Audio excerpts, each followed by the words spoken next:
Kalau saya lihat memang dinamika ini cukup kompleks. Kalau saja waktu itu kita mengambil keputusan yang tergesa-gesa mungkin kurang baik juga. Tetapi kita sudah dirasakan sejak pertandingan, bahkan sebelum pertandingan Indonesia melawan China. Ya, cuman waktunya terlalu mepet waktu itu. Waktunya terlalu mepet dan ya yang terbaik ya hari ini. Karena kita masih punya waktu hampir 2,5 bulan untuk persiapan.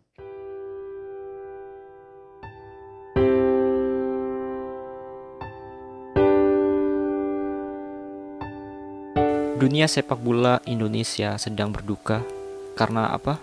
Hari ini, Senin, tanggal 6 Januari 2025, dalam forum federasi di PSSI mengungkapkan bahwa Coach Sinteyong resmi dipecat.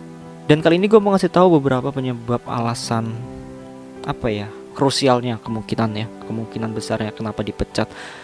Gue nggak tahu yang pasti dan yang jelas itu seperti apa, alasannya seperti apa, kenapa Sinteyong itu dipecat, apakah ada alasan-alasan tertentu, apakah ada salah miskom secara teknis atau secara pribadi, gue nggak tahu yang jelasnya. Dan gue di sini akan merangkum beberapa penyebab kenapa alasan Sinteyong itu dipecat atau diberhentikan lah bahasa halusnya gitu ya. Yang pertama ada kegagalan AFF. Meski bukan menjadi alasan utama, namun kegagalan timnas Piala Dunia AFF 2024 tentunya menjadi pertimbangan. Sinteyong yang mengusung pemain U22 harus berakhir di babak penyisian di grup. Skuad Garuda hanya menempati peringkat ketiga di bawah Vietnam dan Filipina. Untuk alasan pertama ini, ya kenapa loh? Untuk kegagalan AFF tidak 100% itu salah Sinteyong gitu loh. Ada beberapa penyebab-penyebab lain ya, kemungkinan salah formasi atau salah strategi atau salah dalam komunikasi pemain atau segala macamnya. Itu banyak penyebab faktor untuk kekalahan Piala AFF ini ya. Ya menurut asumsi pribadi gue ya, Sinteyong itu udah berusaha semaksimal mungkin loh. Ya mana ada sih, coach mana sih yang ingin anak buahnya itu kalah? Nggak. Ini 100% bukan kesalahan dari Sinteyong gitu loh. Kenapa ini menjadikan penyebab alasan Sinteyong itu dipecat gitu. Lalu yang kedua, enggan memanggil Elkan Bagot di skuad timnas ya. Sejak Piala Asia U23 hingga putaran ketiga babak kualifikasi Piala Dunia 2026 zona Asia, Elkan Bagot sudah tidak pernah dipanggil oleh Sinteyong ke skuad timnas. Padahal dari sisi kedalaman tim akan sangat menguntungkan jika Bagot tetap masuk ke line up. Terkait keputusannya tidak memanggil Elkan Bagot, Sinteyong tidak pernah menyampaikan alasan spesifik. Masalah Elkan Bagot mungkin langsung tanyakan kepada Elkan, dia lebih tahu, ujar Sinteyong. Nah, kalau masalah Sinteyong tidak memanggil Elkan Bagot, ya mungkin ada beberapa faktor yang menjadikan alasan-alasan yang kayak gini gitu loh.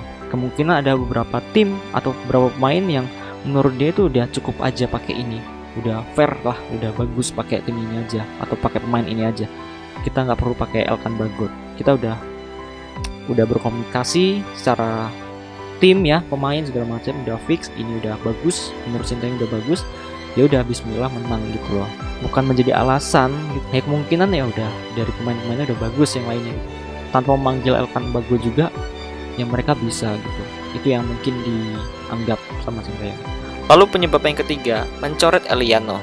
Hal lain yang membuat Sinteyong menuai sorotan ketika ia memutuskan tidak memasang bahkan mencoret pemain diaspora dari klub Belanda. Pitch Jules, Sinteyong beralasan kalau Eliano tidak cukup bagus untuk bermain di level timnas. Sontak saja, hal ini membuat Sinteyong mendapatkan kritikan dari pendukung timnas hingga pengamat sepak bola. Untuk alasan mencoret Eliano, kemungkinan besar ada pilihan-pilihan yang lain gitu ya dari Sinteyong.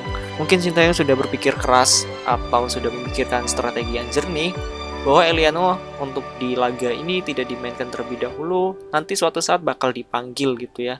Sementara ini kita pakai pemain yang ada dulu, yang kemungkinan besar pikiran dari Sinteyong itu bakalan menang gitu ya teman-teman. Lalu penyebab yang keempat ada strategi dan kebiasaan gonta-ganti formasi.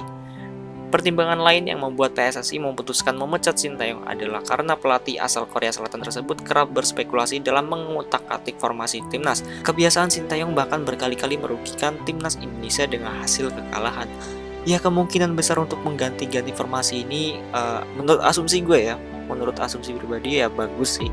Ada baiknya juga mengganti-ganti formasi. Karena apa? Jika menggunakan kebiasaan atau formasi yang sama, misalkan kita ambil contoh 4-4-3, negara lain itu akan melihat formasi Indonesia itu menggunakan 4-4-3. Dan ketika mereka latihan, mereka mencari celah kekalahan dari timnas Indonesia.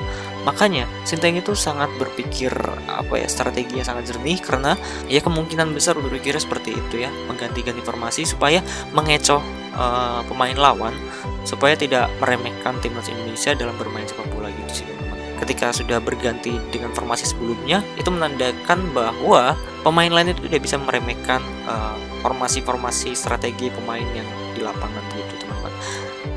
Hal yang paling disorot saat laga Indonesia kontra Tiongkok dalam ajuan putaran ketiga kualifikasi Piala Dunia beberapa waktu lalu, ia mencadangkan Tom Haye dan memasang Asnawi sebagai starter menggantikan Sandy Walsh.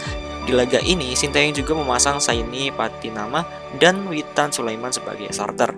Alhasil, timnas Indonesia yang secara hitung-hitungan harus mendukung poin justru takluk 2-1 oleh Tiongkok. Jadi ini adalah beberapa penyebab kenapa Sintayong itu dipecat atau secara halusnya dikeluarkan gitu ya. Ya semoga kita dukung aja keputusan dari PSSI-nya gimana, apakah dikembalikan atau emang dipecat secara resmi dan itu beneran nyata. Kita doakan yang terbaik. Jika kalau misalkan ini terjadi, ini sebenarnya udah terjadi, udah dipecat. Ya kan banyak nih netizen pengen kembalikan Sintayong. Kalau misalkan nggak kembali Sintayong, bakalan tidak nonton timnas, tidak bakal mendukung timnas lagi. Bahkan anaknya Sintayong itu sudah berspekulasi kalau tanpa ayah saya apakah bisa Indonesia menang segala macamnya, strateginya apa bagus gitu pokoknya. Ya menurut gua bukan suzon segala macam ya, karena kayak gini nih banyak pro dan kontranya. Itu ada di keputusan Bapak Erick Thohir, apakah dia terprovokasi oleh orang-orang lain yang terlibat di timnas, atau dia punya berspekulasi sendiri, atau ya ada ancaman. Gua nggak tahu ya, gua nggak mau suzon. Yang penting kita doakan yang terbaik agar timnas Indonesia itu maju di Piala Dunia di selanjutnya gitu ya teman. Kita doakan yang terbaik untuk timnas Indonesia. Mungkin segitu aja video saya kali ini. Mohon maaf kalau di endingnya saya tidak menunjukkan muka karena tadi ada bermasalah dengan audionya. Terima kasih telah menonton video ini. Thanks for watching and see you the next time. Bye bye.